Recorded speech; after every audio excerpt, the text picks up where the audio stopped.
Your perspective in a situation is the way you see something, and it could determine your outcome. Perspective means a particular attitude toward or way of regarding something. It's a point of view. When we're faced with adversity, we choose the path of the outcome based on the perspective that we have in that situation. 2 years ago, I was faced with a life-altering medical decision, and I realized that my perspective saved my life. In 2007, I was diagnosed with ulcerative colitis. This is an autoimmune disease that affects the lining of the large intestines. Without the protective lining, you cannot absorb any nutrients. After trying different medications and spending some time in the hospital, I was finally put on a biologic called Remicade. I spent the next 10 years in remission, receiving a 3.5-hour infusion once every 8 weeks. I was living a good life. I felt great, and I didn't even realize I had ulcerative colitis. In 2013, my life took a turn, and I found out that my marriage wasn't what I thought. I separated from my husband, and I began to make lifestyle changes with nutrition and health. I decided to give myself a gift, and I hired a personal trainer to prepare me for an obstacle course run. My goal was to make it across the 10-foot monkey bars without falling into the mud pit below. Well, let me tell you, not only did I cross those monkey bars with ease, but I finished that race and I felt amazing. This led me to competing in figure competitions. This is women's bodybuilding, and it takes a great deal of discipline to compete. I learned more about nutrition, exercise, commitment, patience, and when I set my mind to something, I can accomplish that task. By the way, I won that competition, and everyone I knew started asking for advice on how to lose weight and get in shape, so naturally I became a certified personal trainer. From 2014 to 2018, I was the healthiest I'd ever been. I was eating clean, taking lots of vitamins and supplements, and I gave up meat and dairy. I was doing all the things that I had studied in order to be healthy. I started coming across articles written by others living with ulcerative colitis. They spoke about how they made lifestyle changes with their nutrition and exercise, and they were able to live disease-free without having to take medication. This caught my attention because I was making important decisions every day about what I put in my body because I wanted to be as natural as possible. I was becoming more and more uncomfortable with the fact that I was being infused with a drug that would have side effects I would have to endure later in life. After consulting with my physician, I decided to stop my Remicade treatment and be able to live chemical-free. That was the fall of 2017. Life was good, but busy. I was working full-time at State Farm and part-time as a personal trainer and teaching my fitness class 5 days a week. But in March 2018, I started seeing symptoms of my colitis return. My physician placed me back on the Remicade. However, my body had built up antibodies to the medication and it no longer worked. My health began to deteriorate rapidly.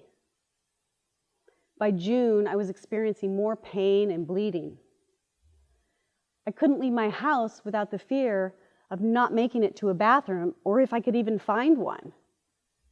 I was sitting on my couch every weekend, unable to enjoy the summer because I couldn't leave the bathroom. By July, I had lost 30 pounds. I was anemic. I couldn't eat. My body was no longer absorbing nutrients, and I was in extreme pain. August 1st, 2018, I was admitted to the hospital. And after 4 days on a steroid drip, I was given a colonoscopy to see what was going on. The test confirmed what I already knew. My colon was completely diseased, bleeding, and there wasn't a medication strong enough that my doctor could administer. The next step of medication could only be given in Chicago. At this point, I was devastated. My health had deteriorated so quickly. Everything I thought I knew about staying healthy with this disease was wrong. I did everything the way the research said, and it didn't work. I was in constant pain, bleeding, and I was completely exhausted, physically and mentally. I needed a break. I needed someone to fix me. And this is why I saw the referral to Chicago as a light at the end of the tunnel. The next day, I was transported to the University of Chicago Medicine by ambulance. 2 hours in an ambulance with no shocks in road construction. And the strongest of pain medication was barely keeping me comfortable. In this moment, I received a phone call from a personal training client of mine. This elderly Christian woman named Mary began to cry and tell me how angry she was with God. She said, someone as kind and as caring as you should not be suffering like this. And it was in this moment that I realized my perspective in this particular situation of my life. My reply to Mary solidified my outlook and mental readiness to tackle the upcoming events, and it helped ease her mind. I told Mary that I did not believe that God was putting me in the place of pain, and that He did not bestow upon me the disease of ulcerative colitis, but rather I was being taken to a place that I needed to be for healing. I believed He was placing me in the hands of professionals that I knew could give me my life back. Once I arrived in Chicago, I was exhausted and nervous about what the doctors were going to say. They settled me into a room, and the next morning I was greeted by 2 teams of doctors. One team of doctors stood to the left of my bed and told me all about the medication I'd be receiving, its side effects, risks, its 50% chance of working, and they were unable to tell me how long it would take my body to respond, if at all. I was potentially looking at a few more months in the hospital with no idea of the outcome. Now, anyone who knows me knows that I really like to get things done. I am impatient, and I'm always moving forward. Therefore, this was not good news for me. What I wasn't prepared for was an alternative to medication, and that was surgery. The second group of doctors stood at the foot of my bed, and they were surgeons. They told me that they could remove my large intestine, I would wear a bag, and my life could go back to a new kind of normal in just a matter of days. I said, sold, just like that. Now that's what I'm talking about, disease-free in a matter of hours. I knew my choice to look at this terrible turn of events as a good thing would set my mind in a positive place to be able to receive information in an objective level. My perspective that I was brought to Chicago as a good thing gave me a sense of calm and allowed me to be mentally ready for this surgery, even though I had no idea what my life was about to become. The doctors gave me a night to make the decision. So I took that night to think about it, and I asked for some opinions on a Facebook page for ostomy patients. The responses I received was an overwhelming vote for surgery. Many said that they had wished that they had chosen surgery sooner. This further confirmed my choice as the right one for me. I knew immediately after the surgeons removed my colon that I would feel 100% better, aside from the pain of surgery, obviously.